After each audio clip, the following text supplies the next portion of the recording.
Every time I get my hair done, it rains. I had an appointment today at 8 o'clock to get my hair cut. This is what it looks like when I get my hair done. At the moment, I ask for a blunt cut, keeping the length. So just to clean it up, get rid of any dead ends, and she put a beautiful wave in, although I'm not sure how long that will stay in given it is pouring with rain. Today starts a super exciting day. It is the Oscars, and I will get a little bit more into that later, but I need a coffee. So let's go do that, and then we will get started with our day.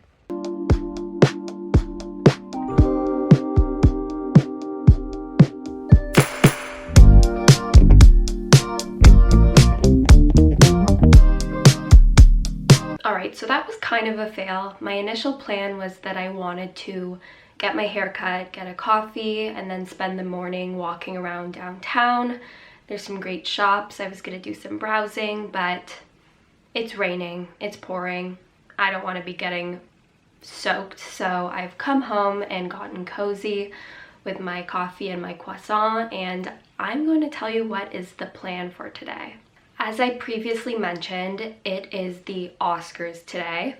The Westdale, one of my favorite vintage Art Deco type theaters, is hosting a watch party. There will be drinks, theater snacks, a best dress contest, a classic old-fashioned Oscars prediction pool, and of course a live screening of the event on the big screen. So I am so excited.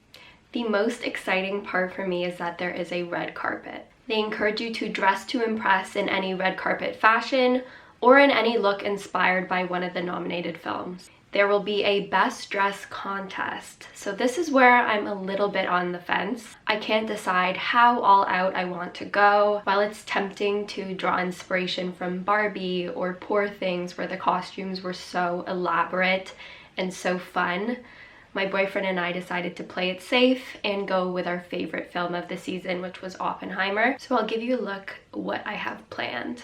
I'm going to model my look after the time period from the 1940s to the 1950s, as well as this specific shot where she has a beautifully tailored suit and her hair up, as well as a red lip and red nails, which I think reflects her characteristics and her personality perfectly. Alright, to start, I have these simple black pointed pumps, and everything will be linked down below. These I got from a little boutique. I'm going to wear this Donna Karan New York dress that is actually my mom's, and this Wilfred blazer, trying to reflect that time period and that tailored look that Emily Blunt was wearing in the courtroom scene. I tried to keep the accessories simple yet purposeful as she did in the film. Missouri gold croissant earrings, Rosefield gold watch, this Sally Hansen red nail polish I'm going to paint my nails with, and this Chanel red lipstick as well. As I mentioned, there will be an Oscars prediction pool, and these are the ballots which we have to complete. It was at this moment I realized I had printed out last year's ballots. Say you can't hide my love inside. Say to me. Alright, so it is the morning after the Oscars, and where do I even begin? I will say you are looking at an Oscar winner herself right now. I ended up winning the costume contest with my boyfriend at the party, which is so funny to me. It was a whole thing. And I will say that I think there was a more deserving winner. It was this group of 3 that did the costume from The Holdovers. And she had a bald cap on, and I think that if you're wearing a bald cap, you should automatically win because that is quite a commitment, but I'm not complaining. We ended up winning free tickets to an upcoming musical, which is pretty exciting. The actual event itself was so well done. It was so much fun. When we got there, there was a desk to submit your ballot for your predictions of the Oscars. There was a little photo booth with a backdrop and a fake Oscar to take some pictures. They had all the classic movie snacks, and as people were rolling in, the red carpet was playing, which I was really grateful for because that is actually one of my favorite parts of any award show. So I was grateful to kind of listen in and see what people were wearing. And Vanessa Hudgens being pregnant, what? She is a glowing goddess and I'm just so excited for her.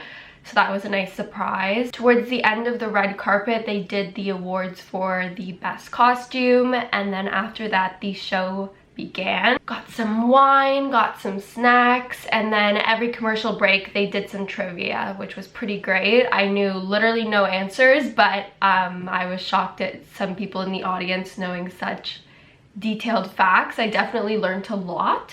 Now the actual Oscars itself, from the beginning, I knew it was going to be great. From the opening montage of all the different nominees, leading into the opening monologue with Jimmy Kimmel, I was like, this is going to be a good one, you know? I think Jimmy Kimmel did a great job. He is, as the kids like to say, a perfect industry plant, but I think his jokes were funny. They weren't too, well, you know, to each their own, but I think he did a good job, and I definitely did laugh more than I have in previous years.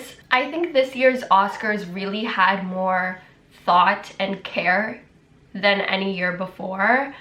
I think specifically acknowledging the people behind the scenes when they brought out all of the crew members at the beginning for a standing ovation, that really moved me. I found it particularly moving that for the most significant awards, they brought out the previous winners to introduce the nominees and then present the award. I was moved every time. I had goosebumps.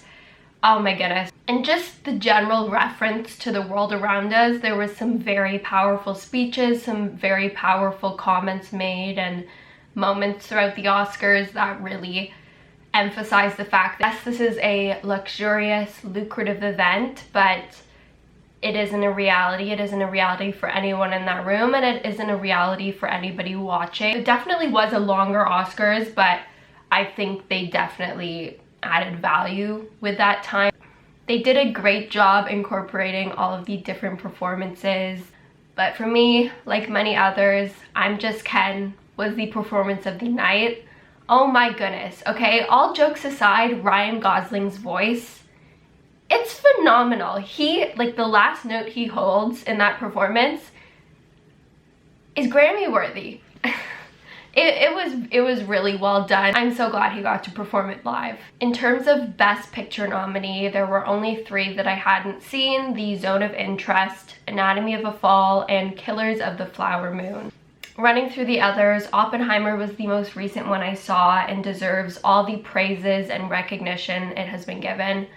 The Holdovers was such a heartwarming and nostalgic film. I think it is so well done and replicated that feeling of an old classic Christmas movie that we don't really get anymore. American Fiction I saw premiere at TIFF, and I'm just so proud to see how far it has come. It is such a beautiful and satirical story that we can all relate to. Barbie classic, such a joyful yet meaningful film for so many people. Poor Things, I also saw this pretty recently, is the most experimental, outrageous, hilarious commentary of life, honestly. It's just so refreshing to see a film that really pushes the limits in every single aspect, yet is still relatable and still meaningful. Past Lives I saw, honestly, almost a year ago, so I am a little fuzzy on the memories. I did really enjoy it. I think the storyline is incredible, and the way they weaved it together was exceptional. And then Maestro, I thought Maestro was extremely well done, especially with Bradley Cooper being the director as well as starring in it. All in all, 2023, whether it be the pandemic, the SAG-AFTRA strike, and everything else going on in the world, produced so many amazing stories that helped us escape from our day-to-day life or learn more about it. 2024 is only a few months in, and I've already seen so many great films, so I look forward to celebrating the Oscars again next year. Thank you so much for watching, and I will talk to you all soon. Say you can't hide my love inside.